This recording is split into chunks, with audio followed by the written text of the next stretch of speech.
Fala pessoal, tudo bem? Sejam bem-vindos a mais um TapagoCast. Tá eu aqui, o Carlos, para mais um episódio. Hoje é um episódio muito importante. Já já a gente coloca aqui a convidada para vocês, mas gostaria de convidar primeiramente para que você pegue sua cadeira, sente-se à mesa, porque o seu lugar tá pago. Né, Carlos? Isso mesmo. E hoje a gente vai ser um episódio muito especial e eu tenho até que fazer uma nova apresentação, porque a nossa convidada é uma companheira, é minha esposa, Késia, e companheira já de 29 anos, mas não é só porque é minha companheira, né? Realmente todo o assunto que a gente vai estar falando aqui hoje tem muito a ver com esse companheirismo que extrapolou, Felipe, não só a questão do casamento, da fé, do relacionamento, da criação de filhos, mas para quem não sabe ainda, eu sou policial penal, trabalho na Papuda já há 16 anos e eu lido com todo um lado, né, da sociedade. E a minha esposa é professora, educadora, psicóloga, que também trabalha aqui com outro lado que a gente vai estar apresentando. Uhum. E nós temos aí essa parceria, tanto no casamento, na criação dos filhos, no ministério, no chamado de Deus. Então hoje a noite promete, vai ser um tempo muito especial. Seja bem-vinda, Késia. Temos Obrigada. aqui a psicóloga, escritora, mãe do Dan, do Ian, da Jade, esposa do Carlos, irmã em Cristo. E, Késia, iniciando aqui, eu gostaria que você se apresentasse, né, inicialmente, falasse um pouco aí da sua história, como que você chegou até aqui, e já já a gente entra no tema, né, principal aqui do podcast, que a gente vai falar um pouco sobre esse mês, que é um mês muito importante, né, para a conscientização sobre a questão do abuso infantil. Mas antes disso, conta pra gente aí, Kézia, um pouco do seu histórico, da sua jornada profissional. Então, é um prazer estar aqui com vocês hoje. Essa temática de hoje, né, é uma temática muito importante para mim. Faz parte da minha carreira, da minha história, faz muito sentido, né, com o que eu trabalho. Trabalho com crianças há mais de 30 anos. Uhum. Iniciei a minha carreira no magistério bem cedo, né? Comecei bem novinha.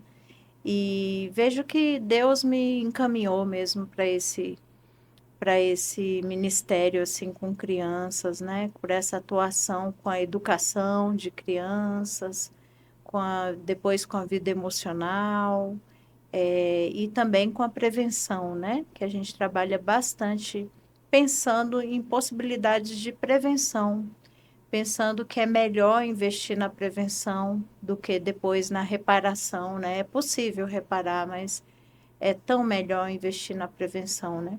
Sim, e vendo a sua biografia, eu vejo que tem que ter muito amor e dedicação, né? Que você é professora na Secretaria de Educação do Distrito Federal desde 97. Nos últimos 14 anos você faz parte do Serviço Especializado de Apoio à Aprendizagem, em Sobradinho. E atualmente você trabalha na sala de apoio à aprendizagem no atendimento de estudantes com transtornos funcionais, né? Entre Uhum. TDAH, TDA, dislexia, enfim. E pegando tudo isso, você ainda é psicóloga, você atende adultos, né, num consultório online, e a sua formação base é a psicanálise e experiência somática. Isso. Então é uma vida, né, dedicada a esse processo. E chega nesse mês, o Maio Laranja. É um mês que está sendo amplamente divulgado aí por ações, né, do governo federal, a questão que é um problema sério na sociedade de hoje. E vinculando com esse tema, o silêncio ele pode ser o maior aliado, talvez, de quem pratica abusos, ou por que que isso acontece, né? Como que as famílias podem, talvez, quebrar isso, seja entendendo melhor ou se conscientizando de que aquilo realmente está acontecendo, ou se isso também existe, né? Porque as pessoas muitas vezes sequer sabem, né, dessa questão de abuso ainda nos dias de hoje. Uhum. A questão do silêncio tem muito a ver com a intimidade, né? Porque é um crime na intimidade. É um tipo de violência que acontece na intimidade, na sexualidade. E a nossa sociedade, ela tem alguns tabus. Um deles é tratar Conversar sobre sexualidade é um tema tabu. Conversar, então, sobre crimes na sexualidade, na intimidade, é ainda mais tabu, né? Então, a gente acaba, o que é tabu, o que a gente tem medo, o que a gente tem receio, a gente acaba silenciando. E nesse silêncio, a gente deixa de informar, a gente deixa de prevenir, deixa de cuidar. E às vezes até pensa que essa é uma boa estratégia, mas não é, né? Não é uma estratégia que protege. É uma estratégia que deixa as nossas crianças expostas. Porque quanto mais a gente informa, mais segurança a gente dá, né? A informação, ela também protege. Só que as famílias têm receio de tratar disso, até porque às vezes não se sentem preparadas para entrar nessa temática, né? É uma Uhum. temática delicada mesmo. E é uma temática que gera um certo desconforto também. E ainda mais para famílias que já tiveram experiências de abuso, porque o abuso sexual, ele é muito mais comum do que a gente imagina. Ele acontece numa proporção muito maior do que a gente imagina, do que é noticiado, do que é denunciado também, porque os casos que são notificados, que são denunciados, eles é uma proporção pequena em relação à quantidade do que acontece de fato, né? Mas aí, falando aí, você falou sobre informação e sobre os casos noticiados.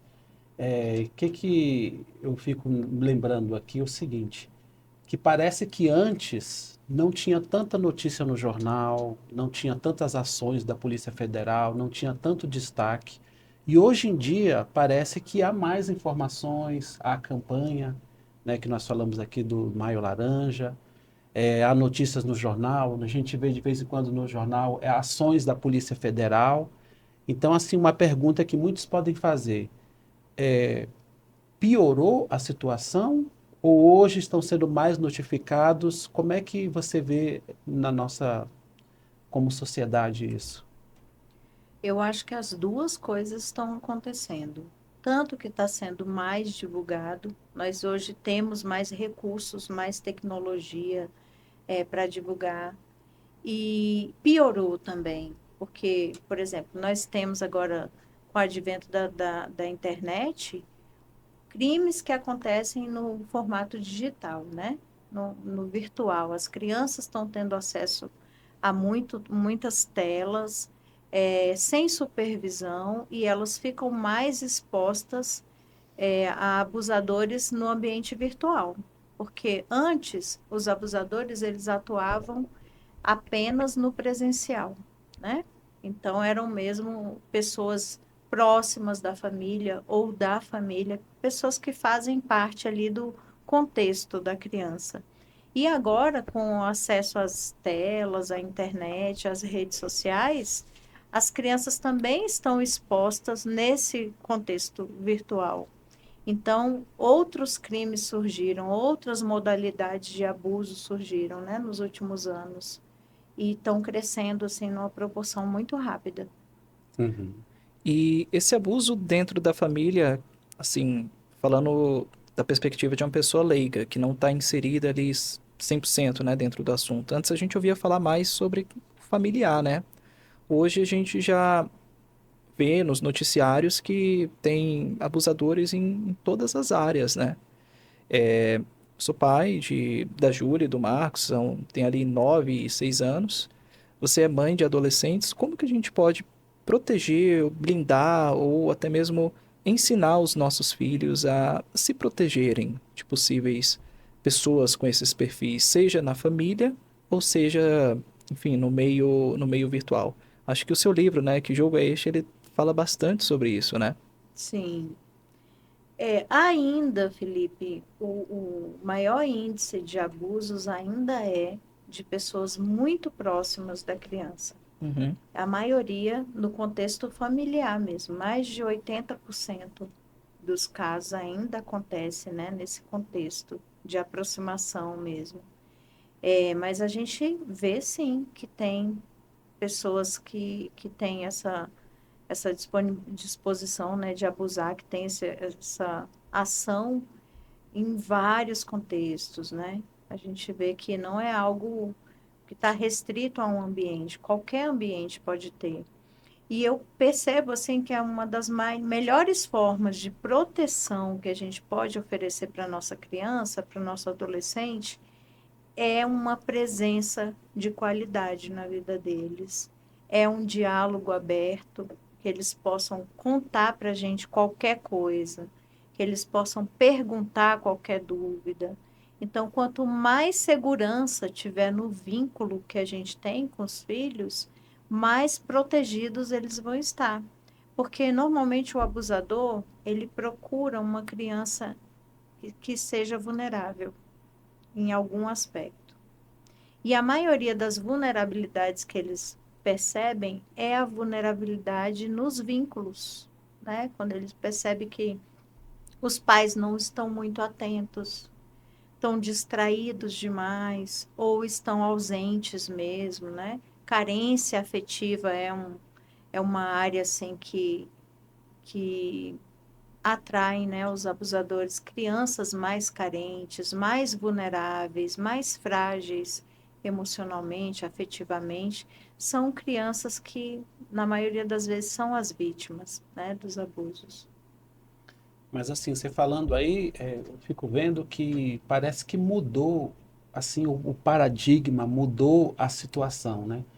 Porque antes, no passado, o que é que acontecia? A gente tinha uma ideia de falava bem assim, né? Olha o homem do saco, não deixa a criança sair fora de casa, né? Uhum, Cuidado com os meninos na rua. E hoje em dia a gente vive praticamente uma sociedade que está trancada em grades dentro de casa, né? Então, uhum, assim, falando sobre essa mudança de paradigma, a ideia que a gente tinha até então é que o perigo está muito lá fora. E que uhum, se a gente manter os nossos filhos ali perto da gente, entre aspas, dentro de casa, eles estão protegidos, né? uhum. Então, acho que muitos pais, você falando aí sobre ensinar ferramenta para os filhos, né? A questão da proteção que seus livros falam, mas eu acho que ainda tem muita gente que pensa o seguinte: se meu filho estiver trancado dentro de casa, ele está seguro. Uhum.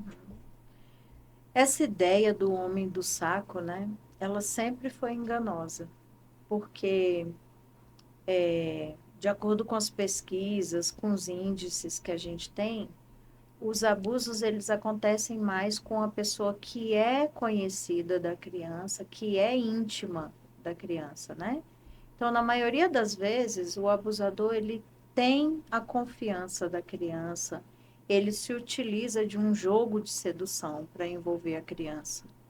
Então, realmente, o homem do saco ele faz parte, né, da nossa fantasia, assim.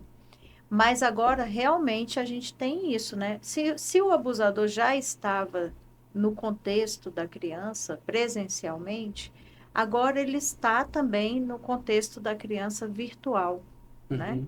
Então, muitos pais têm a ideia de que, eu não vou deixar meu filho ir para a rua, porque as ruas estão cada vez mais perigosas, né? As amizades estão perigosas e eles estão, às vezes, até gostando dessa possibilidade dos filhos estarem em casa nas telas, com computador, com tablet, com celular. As crianças estão adquirindo, né? Estão ganhando dos pais cada vez mais cedo o celular.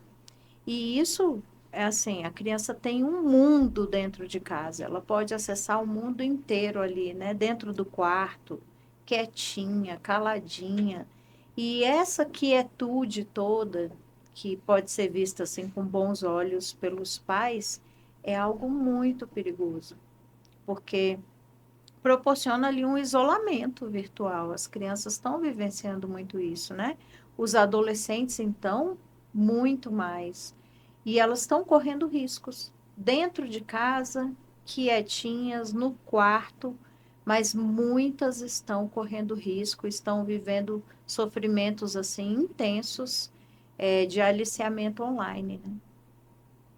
Então, é isso. Essa ideia que o Carlos trouxe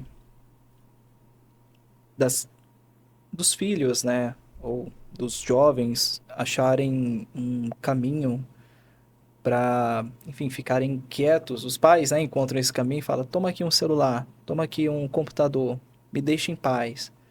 A gente vê isso muito assim recorrente em filmes, em séries, né? Inclusive essa série aí, Adolescência, não me lembro agora o nome. Mas que eu assisti, eu fiquei bem impactado, né? Acho que todo mundo já deve ter assistido aí, mas enfim, não dando spoilers aqui, mas a gente tenta achar um erro, tenta achar um culpado, e no fim do dia a gente não encontra nenhum traço ali, por exemplo, o pai não era violento, a mãe não era, enfim, dependente, não tinha nada acontecendo ali no contexto familiar, uma família tradicional, normal, onde as influências, ou enfim, a falta da presença, a falta de relacionamento, leva a criança a cometer um crime, né? Ali no que a série coloca. E aí a gente olha para o nosso contexto, a gente olha para a nossa realidade. Cada vez mais a nossa rotina, o nosso trabalho exige tempo, exige dedicação, e muitas vezes acontece da gente negligenciar talvez ali os nossos laços por conta de questões profissionais, e talvez por ser mais cômodo. Eu falo porque teve um momento da minha vida com a minha esposa que a gente deu um celular para as crianças e achou que estava tudo bem. Mas eu achei que estava tudo bem, e ela sempre pegou mais no pé, falou: não, isso não está certo, não tem que ser assim. Mas às vezes a gente acabava cedendo. Por exemplo, uma tarde a gente ia descansar e deixava o celular ali com as crianças: quero um descanso, quero um tempo off. Depois a gente foi vendo algumas coisas acontecendo, a gente falou: não, vamos corrigir a rota. E eles criam um laço tão forte com o celular, com o jogo, talvez chegue a ser como se fosse uma dependência ali emocional do aparelho, né? E eu vejo muitos pais que vêm me perguntar: como que você conseguiu tirar, reduzir o uso dos seus filhos, que eu tô tentando em casa e não tô conseguindo. Que tipo de laço que eles criam com esses jogos, com essas fantasias, com essa ideia de um mundo onde tudo é perfeito? Por que que existe isso? Felipe, realmente vai gerando uma dependência, né? Vai criando um hábito, né? Tudo começa com um novo hábito. Então, como você disse, os pais, eles estão muito mais conectados também em aparelhos, né? Se a gente vê, não são só as crianças, os adultos da relação estão muito conectados. E isso vai fragilizando os vínculos, vai Uhum, fragilizando a nossa presença, ela vai deixando de ser uma presença de qualidade. A gente vai parando de olhar nos olhos, a gente às vezes não consegue ter uma conversa da família sem ter nenhum eletrônico por perto, né? A gente fica com a atenção muito dividida, um olho no celular, outro olho no filho, né? Às vezes a gente está até fazendo comida, mexe a panela e olha o celular. Então, assim, nós adultos vamos criando uma dependência digital também, que está sendo difícil para a gente se desconectar. Imagine para as crianças, né? Pensando que nós já somos adultos, que nós já temos uma regulação melhor, né? Já um controle corporal, um controle, uma autonomia maior, nós passamos por isso, por esses desafios. E as crianças que ainda estão em desenvolvimento de uma série de questões, né? Como desenvolvimento da atenção, da concentração, aprendendo a selecionar os conteúdos que elas podem ter acesso. Imagino o comprometimento que isso traz para elas, né? Porque a atenção, por exemplo, eu trabalho muito nesse campo da atenção, do desenvolvimento da atenção, né? A atenção é uma função superior que se desenvolve nas relações. Não nasce pronto, né? O bebê, quando nasce, ele não tem essas questões desenvolvidas. Vai desenvolver nos relacionamentos. Se uma criança agora dessa geração, ela já nasce quase com tablet na mão, né? Já vem no enxoval do bebê assim, um tablet junto, né? E eles parece que já nascem sabendo passar as telas assim, os dedinhos são hábeis nisso, né? Mas às vezes a criança não vai aprender a sustentar a atenção numa tarefa escolar, na leitura de um texto, de um livro, na escuta, de saber escutar o outro. Então, os hábitos eles vão mudando, as dinâmicas familiares vão mudando, vão se configurando ali aquele formato, né, dos eletrônicos. Parece que a gente já não consegue viver sem eles, né? uhum. E vai trazendo aí uma série de mudanças, um efeito cascata, assim, de mudanças de hábitos, de mudanças nos vínculos fragilizando os vínculos. E os vínculos que eram para ser com as pessoas, com os relacionamentos presenciais, eles muitas vezes vão ser transferidos aí para os vínculos virtuais, né? Que nem sempre é com a pessoa real, porque no virtual a gente pode criar um avatar, pode criar um personagem, a gente pode não ser a gente, né? Mas olha só, você já trouxe aí uma série de coisas assim, já muito fortes, né? E eu fico pensando na pessoa que está escutando a gente, o pai, a mãe, a família ali, e assim, a rotina de trabalho é tão desgastante, às vezes do pai, da mãe, e aí pensa em faculdade, pensa em salário, pensa nisso, naquilo. E quando chega em casa, muitos pais, muitas mães, sinceramente, se sentem assim cansados e sem disposição de falar, poxa, eu ainda tenho que dar atenção para o meu filho, eu ainda tenho que vigiar o que ele está vendo, o que ele está fazendo, eu ainda tenho que ter um tempo com ele, então a rotina está tão pesada, está engolindo tanto, né, a dinâmica de muitas famílias, que quando você começa a trazer essa série de informações, eu acho que o sentimento de muitos pais é pensar assim, como é que eu vou dar conta disso? E até pensar assim, eu que sou responsável por dar conta disso? Eu que vou ter que correr atrás, né, inventar esse tal de celular, inventar isso tudo, e eu ainda vou ter que me responsabilizar por isso também com os meus filhos? Acho que muitos pais estão com um desespero que, na verdade, assim, a vontade eu não queria ter que correr atrás dessas coisas, eu queria poder chegar e descansar. É um drama que muitos pais enfrentam hoje, né, de ter que lidar com esse tipo de responsabilidade. Como é que você tem a dizer para pais que estão se sentindo com essa angústia? Olha, o que eu tenho a dizer é que é isso mesmo. É que é angustiante, mas que é responsabilidade dos pais, sim, né? Eu até lembrei agora de uma pediatra, né, dos nossos filhos, assim, quando eles eram pequenos, que um dia eu conversando com ela, né, sobre alimentação, sobre hábitos, né, alimentares. E eu argumentei, assim, que ela aconselhou a não dar um determinado alimento, e aí a gente estava conversando sobre isso e falando, né? Não, mas a criança gosta disso, ela insiste em comer isso. E ela me fez uma pergunta, uma colocação muito simples, né? Então, ela come isso porque você compra, né? É, Se você não comprar, ela não vai comer, né? Porque quem faz as compras, quem tem essa responsabilidade de fazer as compras, de definir a alimentação da família, são os pais, né? São os adultos da relação, afinal, né? É desafiador? É desafiador. Mas é uma responsabilidade que a gente não pode se eximir. Então, se a gente se propôs a ter uma família, a criar filhos, é muito desafiador criar filhos. Mas a organização da nossa casa, a dinâmica da nossa casa, ela é a responsabilidade dos adultos, da relação, né? Dos pais. É cansativo? É cansativo supervisionar, né? A gente não pode dizer que não é. É cansativo, sim, mas a gente tem que estabelecer hábitos, né? A nossa família não pode ser levada pelo que os modismos, pelos momentos. É claro que é um fenômeno novo, né? Acho que antes da pandemia nós não tínhamos acesso a tantos eletrônicos. Agora, com a pandemia, gerou-se uma necessidade maior de acesso, inclusive para as crianças que tiveram que ter aula online, tiveram que fazer tarefas mais no computador, né? Então a pandemia foi um divisor de águas, mas aí eu volto a pergunta para você, né? E a gente vai deixar essa onda levar os nossos filhos, né? Então, Kézia, mas puxando mais um pouco essa questão da responsabilidade e da angústia de muitos pais, o que que eu vejo? Muitos pais se sentem perdidos nesse processo, né? Que assim, Sim, não sabe o que fazer, não sabe como lidar, não sabe onde buscar ajuda.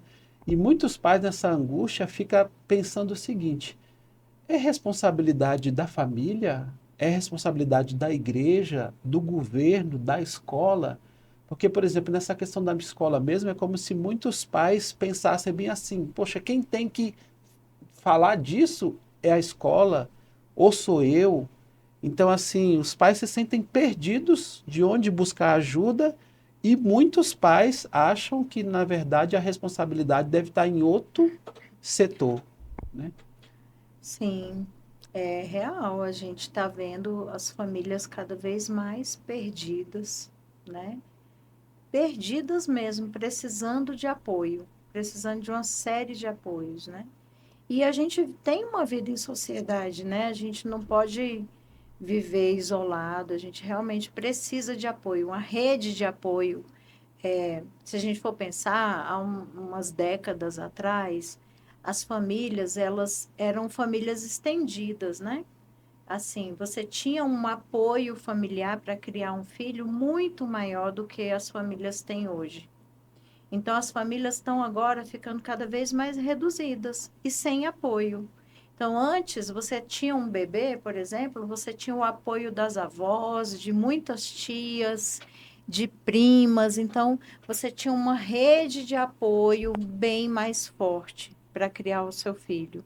Hoje, a gente está ficando com essa rede de apoio cada vez mais mirradinha, assim, mais frágil para criar os filhos. E isso faz uma diferença grande, né? Porque a gente vê, às vezes, mulheres muito sobrecarregadas de ter uma jornada de trabalho e chegar em casa, ainda ter que cozinhar, lavar roupa, arrumar a casa, dar atenção para os filhos e supervisionar o que os filhos veem nas telas, né?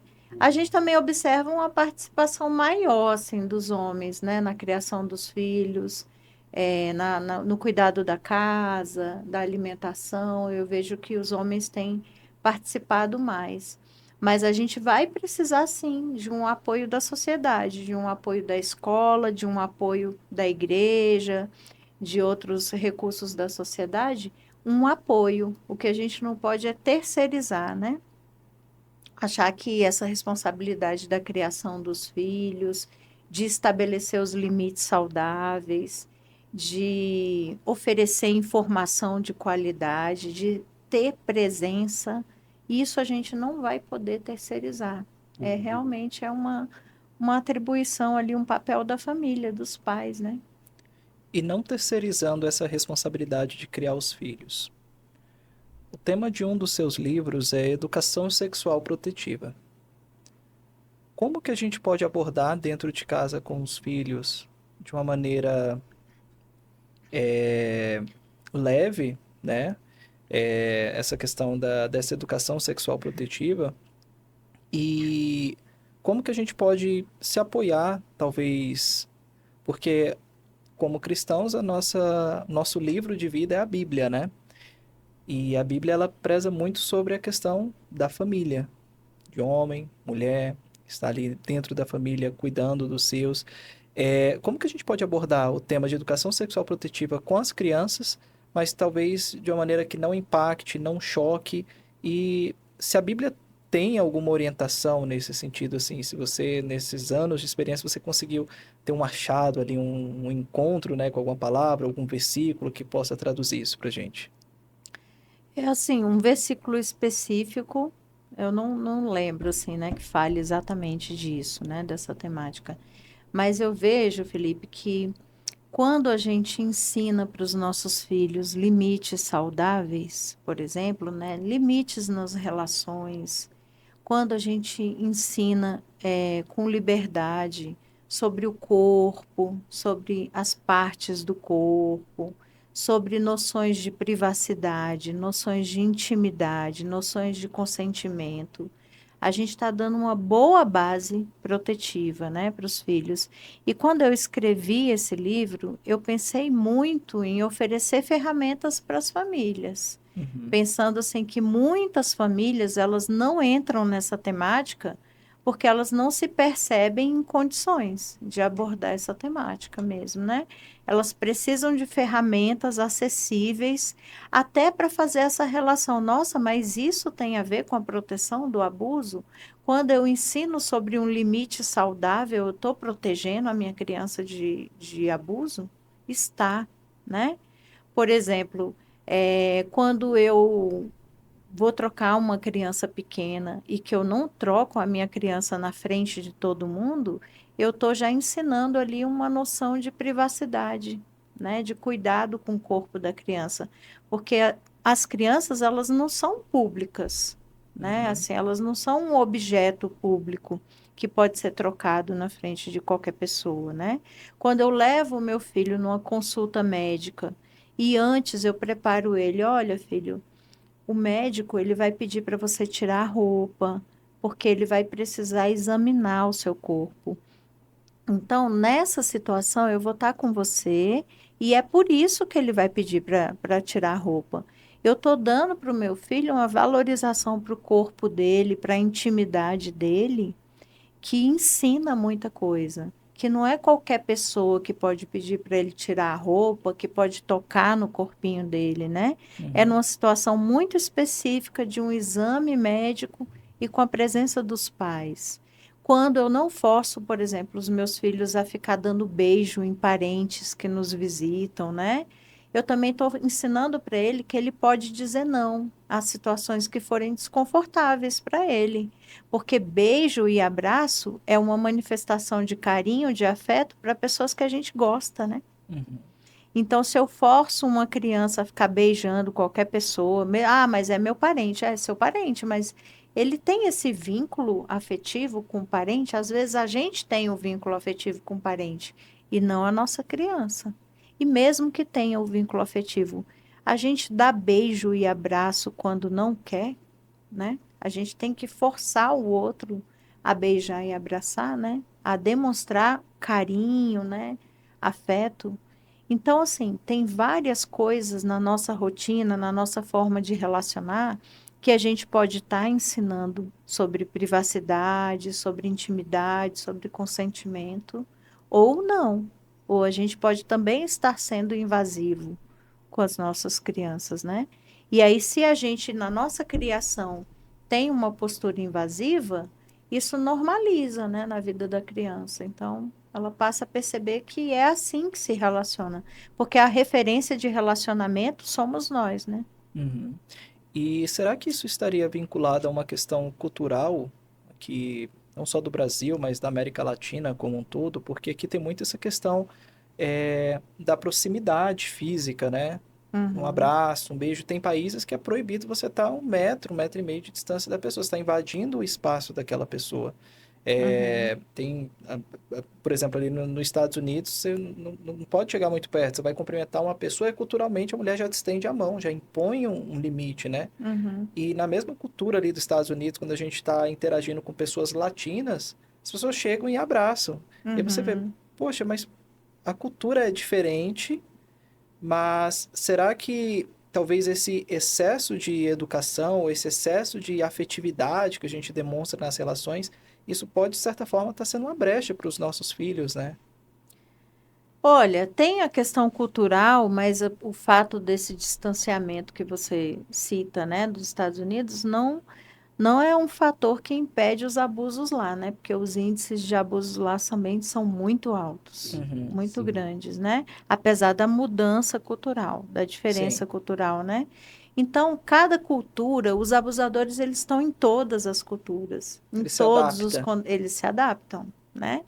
Então, nós temos uma cultura mais calorosa, né? De mais contato físico, de mais aproximação, mais manifestação de carinho, mas isso não tem uma relação direta com abuso, né? Eu posso ser afetivo, posso demonstrar carinho e posso respeitar o limite do outro também, né? Uhum, Agora, uma coisa que está ultrapassando qualquer cultura é o acesso à internet e às redes sociais. E você falou bastante aí dessa educação para proteger nessas situações presenciais. E como proteger as crianças, como ensinar elas a se protegerem dessa invasão, desse abuso que se dá pelo meio das redes sociais e de jogos. É. Nas redes sociais, uma das estratégias, né, dos abusadores é fazer amizade, é ganhar a confiança das crianças, né, dos adolescentes, é suprir, às vezes, uma carência que está tendo ali na família, nas dinâmicas familiares, né?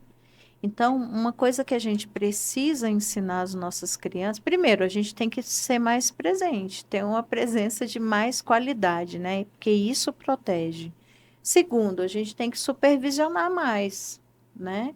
Mas a gente pode dar ferramentas para as nossas crianças, para quando elas estiverem interagindo, para que elas percebam também os riscos.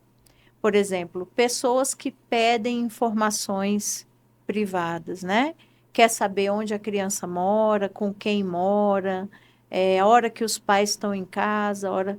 Conversar abertamente com as crianças sobre isso. Por que que a pessoa está fazendo esse tipo de questionamento?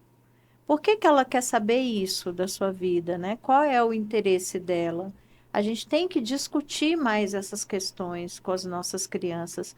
Uma pessoa que eu nunca vi, que eu nem sei se é aquele nome mesmo que ela tem, se é aquela foto corresponde à pessoa mesmo, né? Uhum. Mostrar essa diferença também, né? Quais são as pessoas que têm que ter acesso à nossa vida privada, que são confiáveis? O que que é uma pessoa confiável, né? Uma pessoa que eu só jogo com ela é uma pessoa confiável? Eu posso depositar toda a minha confiança numa pessoa que eu encontro algumas horas no joguinho online?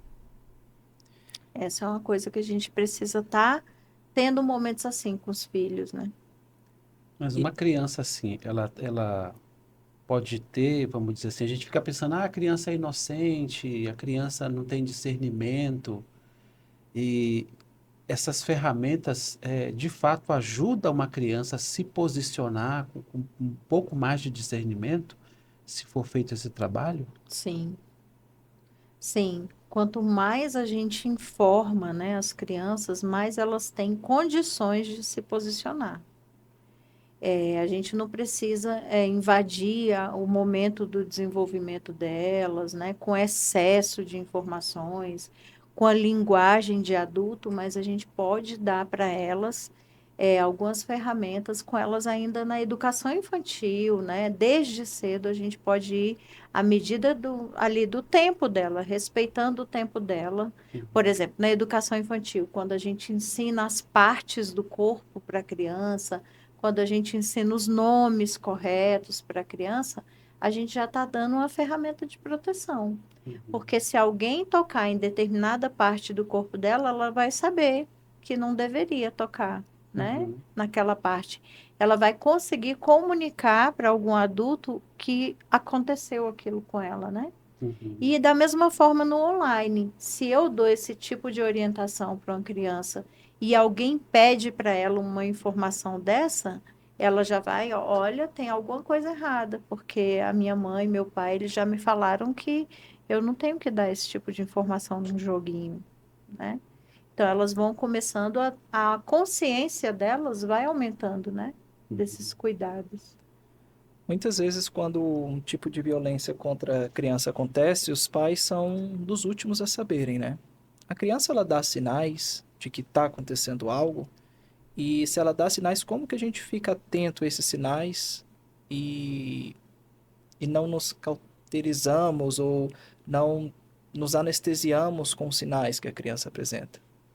Sim, a criança dá sinais. E quais são Um eles? dos sinais é, às vezes, comportamentos sexualizados, né?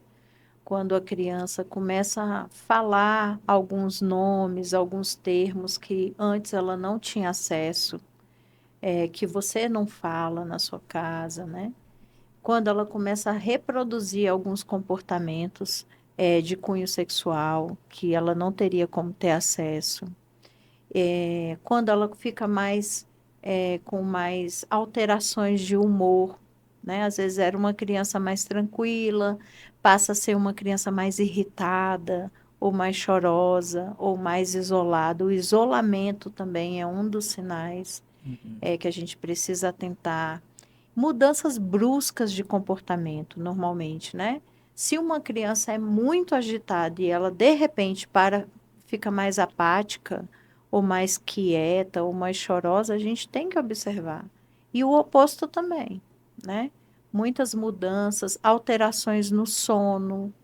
É uma criança que não está conseguindo dormir direito, aspectos de ansiedade também, de sofrimento. Às vezes a criança começa a roer unhas, começa a regride no comportamento, não fazia xixi na cama, passa a fazer, é, passa a ter pesadelos. Então, tem uma série de sinais que podem ser observados, né? Recentemente, eu acolhi uma família de um garoto de 10 anos que esse garoto na escola, ele começou a ter muitos comportamentos sexualizados e começou a dizer que ele tinha um namorado online. E aí as professoras acharam, né, estranho o comportamento, foram conversar com a família, foram entender o que estava acontecendo com aquela criança, porque quando uma criança tem um comportamento sexualizado, é porque ela está tendo acesso a algum tipo de conteúdo sexualizado, Uhum. né? Então, assim, ela pode estar tendo acesso a um vídeo, ela pode estar tendo acesso a um filme de adulto que não deveria ter visto, ou ela pode estar sendo aliciada também por algum abusador, mesmo online. No caso desse garoto, ele foi aliciado por um abusador. Ele foi aliciado num jogo, no Roblox, que é uma plataforma muito usada por crianças, né, e adolescentes, e é uma das plataformas com menos proteção, onde as crianças ficam mais expostas. Então, se as crianças que estão aqui, os pais que estão nos ouvindo, né, se os seus filhos acessam o Roblox, muito cuidado, é um dos momentos que você precisa supervisionar bem mesmo, porque as ferramentas de proteção dessa plataforma são poucas. Uhum. Então as crianças ficam mais expostas, né? E esse menino jogava no Roblox e um dos jogadores começou a fazer amizade, daqui a pouco passou para outro, passou para o WhatsApp, né? Isso também acontece, é comum acontecer. E ele começou a se relacionar com esse abusador, começou a trocar vídeos, E os pais nem notavam. trocar fotos, e esse garoto estava se relacionando há mais de 6 meses com esse abusador.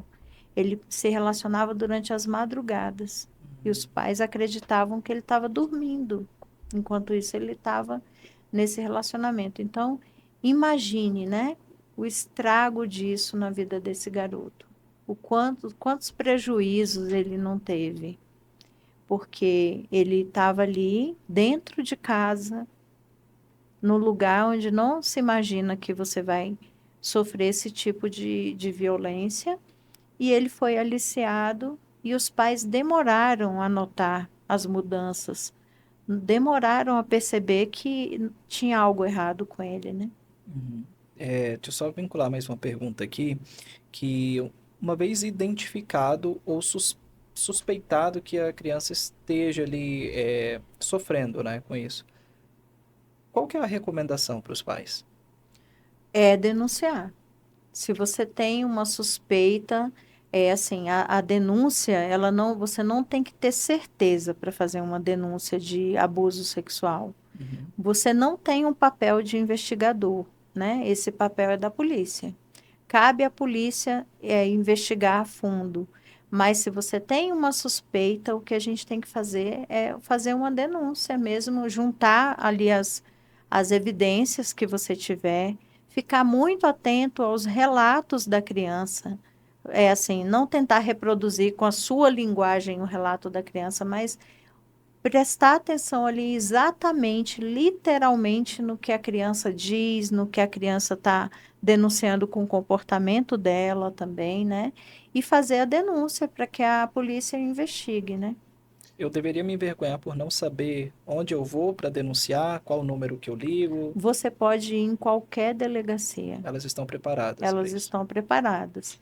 Se for uma denúncia relacionada a uma criança, a um adolescente, Depois, esse processo vai ser encaminhado para a delegacia especializada, né, na infância e na adolescência. Mas qualquer delegacia pode receber uma denúncia, né? Você pode usar o Disque 100, que é um número da Justiça também, que acolhe denúncias, inclusive até denúncias anônimas podem ser feitas pelo Disque 100. Eles também acolhem denúncias de ligação e também no site. Eles têm um site, você pode estar ali registrando a sua denúncia no site também. Você que ouviu isso aí, se você está suspeitando, se você tem uma dúvida, você não é investigador, mas você pode denunciar. E os canais estão divulgados aí. Uhum. Sobre essa questão da denúncia, né? Às vezes algumas pessoas colocam a seguinte situação: ah, foi feita uma denúncia, essa denúncia destruiu a vida de uma pessoa ou colocou uma grande suspeita sobre essa pessoa.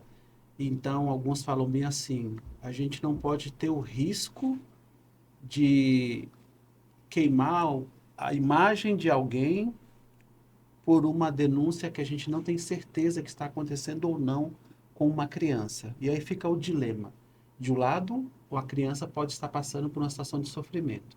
E Uhum. por outro, um adulto pode ter a sua imagem queimada com toda essa investigação. Como que a gente deve pesar essa situação, essas escolhas? Então, a gente sempre deve pensar que a criança é o vulnerável, né? Que Uhum, nós, enquanto adultos, temos um dever, a obrigação de proteger as crianças, porque elas são vulneráveis na situação, né? E se não for fato, se a denúncia não se concretiza, o adulto está ali, vai seguir a sua vida em paz, ileso, né? uhum, Mas e se realmente aconteceu? A gente vai ter ali uma criança que não foi assistida, que não foi socorrida, não foi vista, né? Estava sofrendo, não tinha às vezes como pedir ajuda, não tinha recursos para pedir ajuda, para lidar com aquele tipo de violência e ficou sofrendo, né? uhum. Então, nós adultos temos assim o dever de acolher, de proteger as crianças. Enquanto sociedade, enquanto família, enquanto escola, enquanto igreja, nós temos esse papel, né, de proteção. Uhum. Assim, eu perguntei sobre essa questão da, às vezes, a credibilidade do adulto, né, que pode ficar em jogo. Mas e os efeitos de uma que causa numa criança quando ela faz um relato, conta uma coisa e não acredita, né?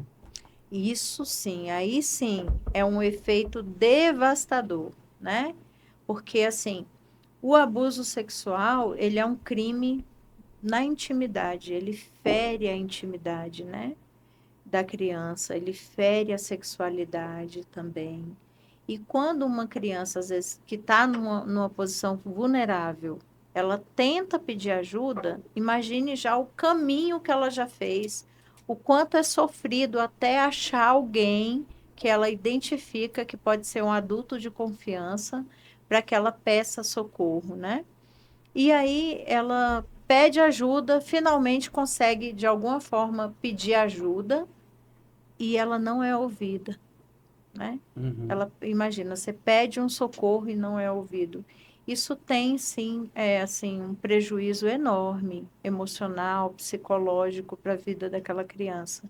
Ela está numa situação de muita vulnerabilidade, ela está numa situação de sofrimento intenso e pedir ajuda e não ser acolhida nesse seu pedido, né? uhum. Traz muitos prejuízos mesmo para a vida dela. E para um adulto que passou por um abuso enquanto, enfim, era criança, adolescente, talvez no momento ele não discerniu, ela não discerniu o que aconteceu ali, e já hoje ele já discerne. Porém, ainda é um tema difícil de lidar. Qual que é a recomendação para uma pessoa que está nessa posição hoje? Sabe que isso acontece muito, né? Muitas crianças elas, como o abuso, ele, principalmente o presencial, né, ele é envolto num processo de sedução, né? E é, muitas vezes, praticado por alguém que é íntimo da criança. É Uhum. um pai, é um tio, é um avô, é um padrasto, é alguém ali da intimidade, que ele não abusa o tempo inteiro. Tem horas que ele cuida, tem horas que ele abusa, tem horas que ele oferece carinho, cuidado, proteção, outra hora ele abusa. Então, isso vai causando uma confusão muito grande para a criança nos vínculos, né? Ela tem horas que ela não vai conseguir discernir que tipo de vínculo é esse, né? Isso Uhum. faz parte do cuidado? Ela às vezes pode até achar que o abuso faz parte do cuidado, né? Até lembrei agora de um relato que eu ouvi que um pai toda noite colocava a filha para dormir. Contava uma historinha, fazia aquele ritual do sono com a criança, mas no meio do ritual ele também abusava dela. Uhum. E ela não entendia que aquilo era um abuso, porque qual era a referência de cuidado, de carinho, de proteção que ela tinha? Era o pai, Uhum. né? E sempre o abuso ele está mesclado com outros aspectos de cuidado, né, de carinho.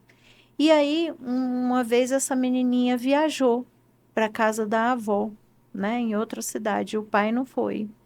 E a avó foi fazer também esse ritual de sono com ela, contou uma historinha e colocou ela para dormir, deu boa noite e a menininha falou: Ué, vovó, mas você não vai fazer a massagem que o papai faz em mim?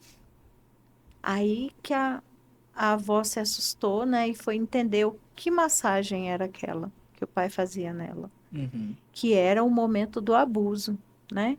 Então, Felipe, muitas crianças na infância ainda pode ser que elas não se deem conta de que elas estão sendo abusadas. Muitas vão se dar conta quando chega na adolescência, que começa o discernimento aumenta, a capacidade de discernir aumenta na adolescência, né? E aí eles vão juntando essas pecinhas, vão percebendo, né, que isso então isso não é normal, isso não acontece em toda a família, isso não é o ritual de sono de toda criança. E aí eles vão tendo parâmetros para se dar conta de que estavam vivendo uma situação abusiva. E às vezes, às vezes você fica adulto e se dá conta também na vida adulta. Então, eu atendo na clínica muitas pessoas que foram abusadas na infância, não tiveram como pedir ajuda, não acharam um adulto de confiança que elas se sentissem em liberdade, né, de pedir ajuda e carregaram essa dor, esse sofrimento por toda a vida até chegar na vida adulta, quando tiveram condições de pedir ajuda, né? Acontece bastante isso mesmo. Querendo dar assim, uma mudada no tom, né? Você já passou muitas informações preciosas e quando a gente ouve isso tudo, é inevitável a gente começar a se perguntar o seguinte: por que lidar com um tema tão difícil? Por que entrar nesse tipo de demanda, de guerra, de situação? Por que você está nessa frente aí de batalha? Então, como eu falei no início, esse tema tem muito a ver com a minha história, né? Eu Uhum. também tive uma infância com vivências abusivas, que também me trouxeram assim uma dor intensa, né? Uma ferida grande e que eu tive que criar estratégias para lidar com isso, que eu tive que superar, né, de várias formas essas feridas. Então, a minha percepção sobre esse assunto sempre foi mais aguçada. Eu sempre tive mais curiosidade, eu sempre quis conhecer mais. Como eu sou da área da educação, né, da psicologia, eu tive acesso a mais materiais, né, técnicos sobre isso e tive mais interesse também, né? Perpassa a minha dor, né? Perpassa a minha experiência como pessoa, né? A minha vivência do passado também. E eu acho que isso gera também em mim mais compaixão das Uhum. pessoas, das crianças, dos adolescentes que vivenciam esse tipo de violência, porque eu sei na pele o que é passar por isso, né? Eu sei exatamente a dor que isso causa, a possibilidade de não achar pessoas para pedir ajuda, lidar com todas as sequelas, com as consequências de um abuso sexual. Então, não é algo fácil, né? Mas é algo que eu experimentei e que hoje eu quero oferecer esse suporte, essa ferramenta para outras crianças, para que elas possam ter uma possibilidade de se proteger, né, desse tipo de violência que é tão devastadora, né? Então, hoje você quer oferecer esse suporte, né? Mas e onde você encontrou suporte, encontrou ajuda para lidar com essas questões? Como foi essa virada na sua vida? Uhum. Onde foi seu porto seguro? Eu encontrei muito suporte em relacionamentos fortes, em vínculos, né, reais, assim, dentro da igreja, de pessoas que me amaram, que gastaram a vida delas cuidando de mim, me amparando nas minhas dores, nas minhas crises. Eu também precisei fazer bastante terapia, né? A terapia é um recurso para pessoas que sofreram, né, qualquer tipo de violência, que tem dores, que tem feridas abertas, né?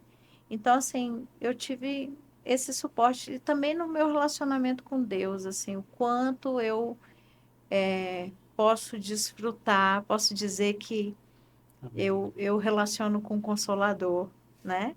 Eu relaciono com Deus que consola, com Deus que ampara, com Deus que é um pai muito cuidadoso.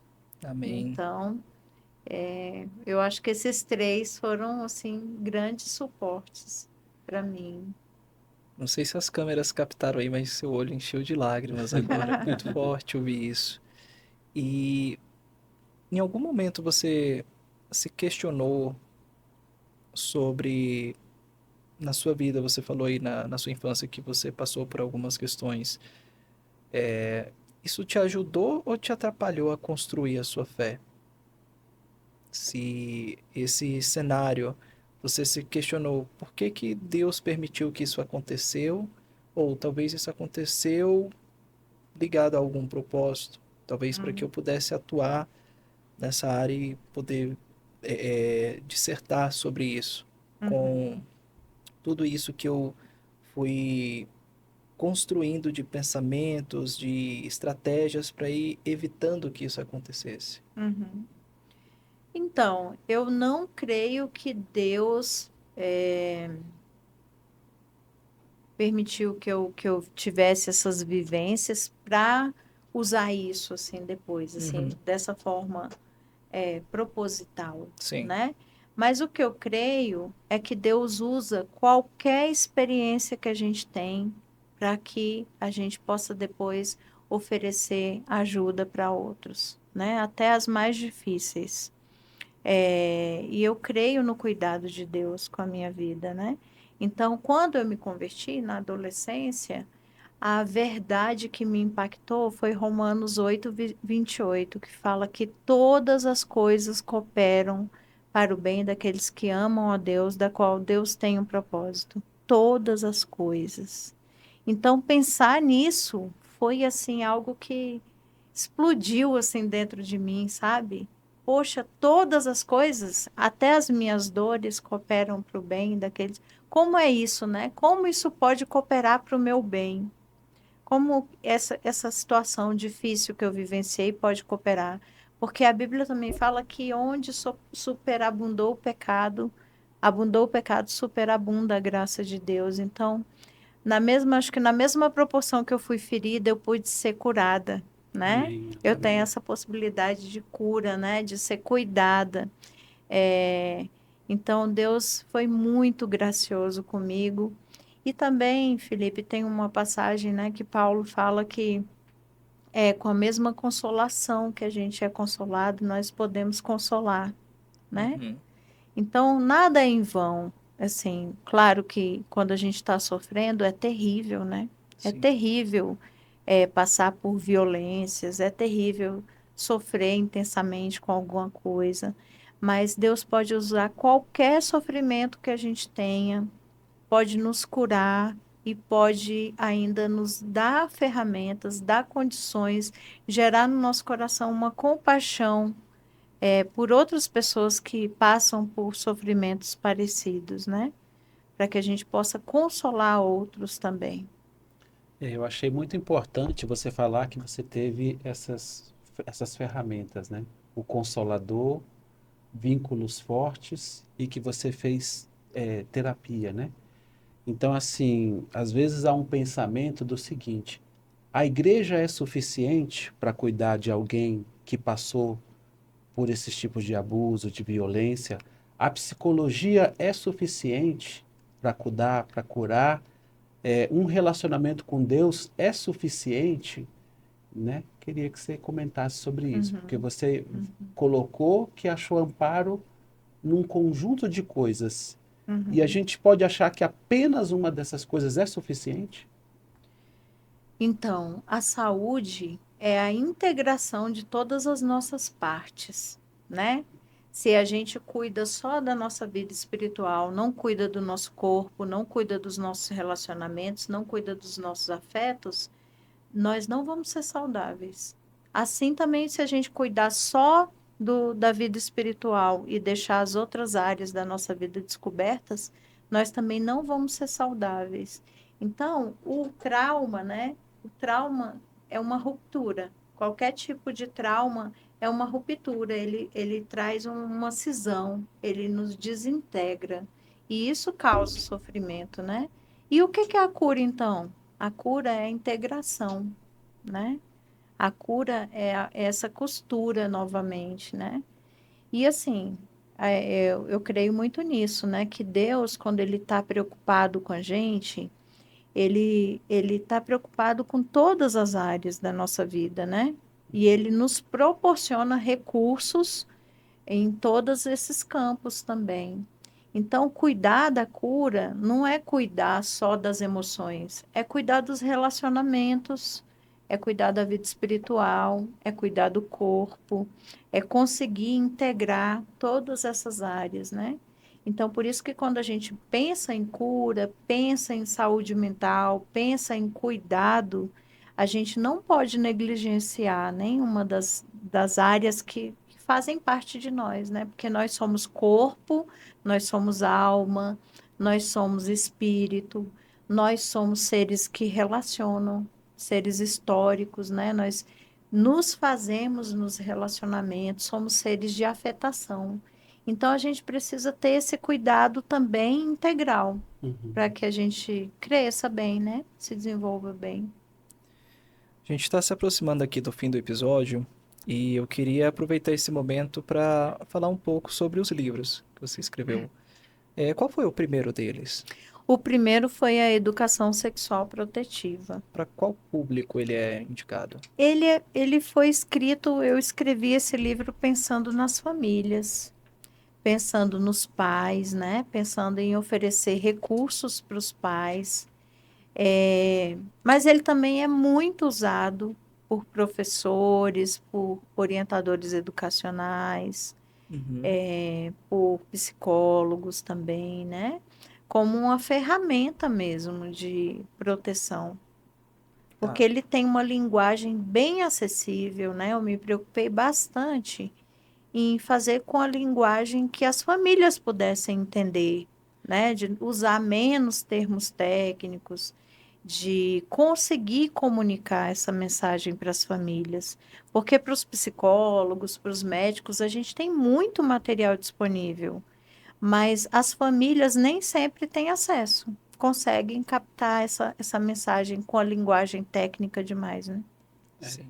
Eu sei que você já falou um pouco disso durante as suas falas, né? Mas ainda sobre o livro, a família que assim é leiga, que não tem muita informação, quando vê o título, né, Educação Sexual Protetiva, às vezes pode ter uma impressão assim, né? Poxa, mas falar de educação sexual para os meus filhos não vai despertar eles para essa questão sexual, não vai ser adiantar processos, não vai ser ruim, pode ter uma primeira ideia do livro dessa forma.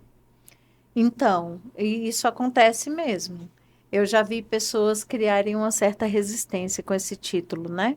Porque às vezes a gente associa educação sexual a sexo, Uhum. vida sexual de adultos, né?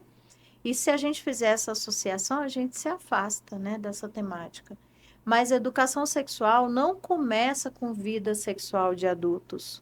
Educação sexual começa com cuidado do corpo, começa com vínculos saudáveis, começa ensinando limites saudáveis, né? E aí no livro eu vou falar que limites são esses, que vínculos são esses, porque a gente precisa ensinar para as nossas crianças limites físicos, limites no ambiente, limites, né, em vários aspectos.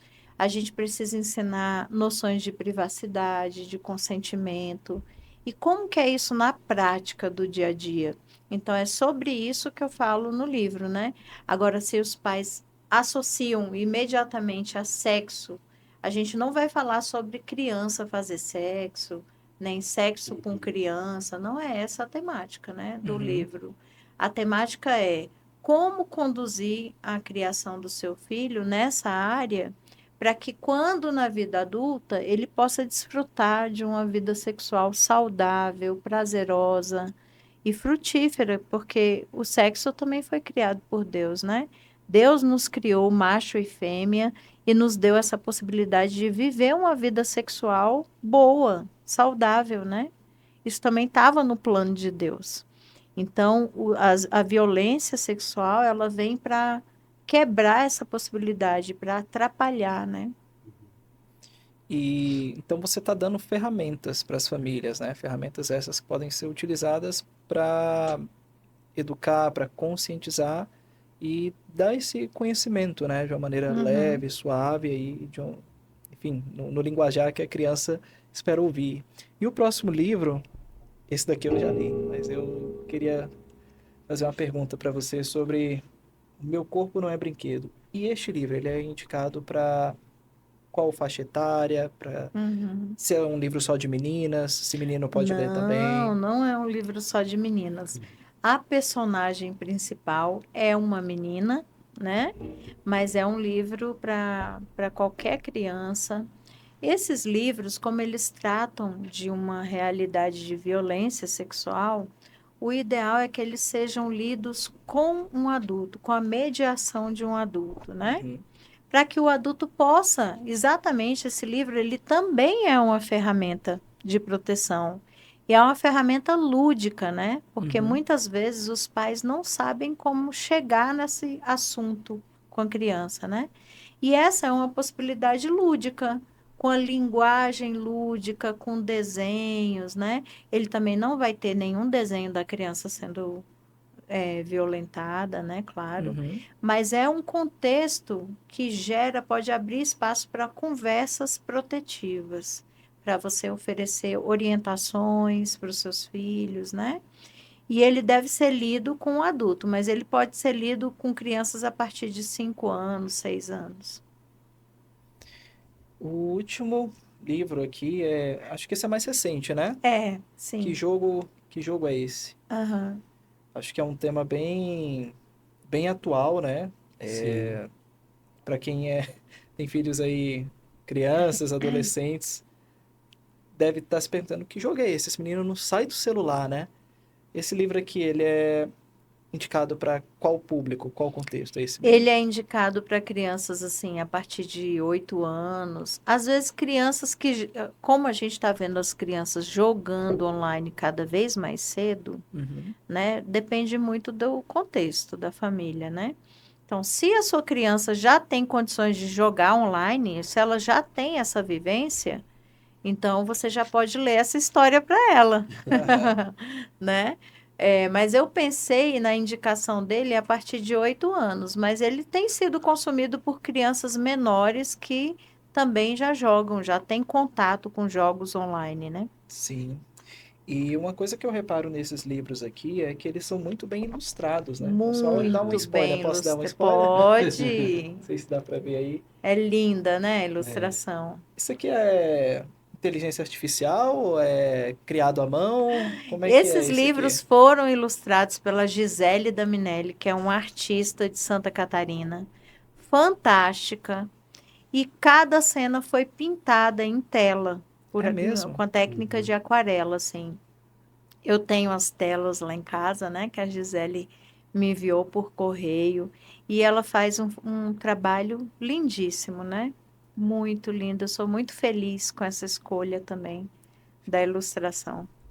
O que eu achei bem interessante que, por exemplo, tem um livro para os pais, aí depois um livro que fala sobre um contexto familiar Uhum. e um livro que fala sobre o contexto online, né? Como você conseguiu assim pegar várias facetas, né?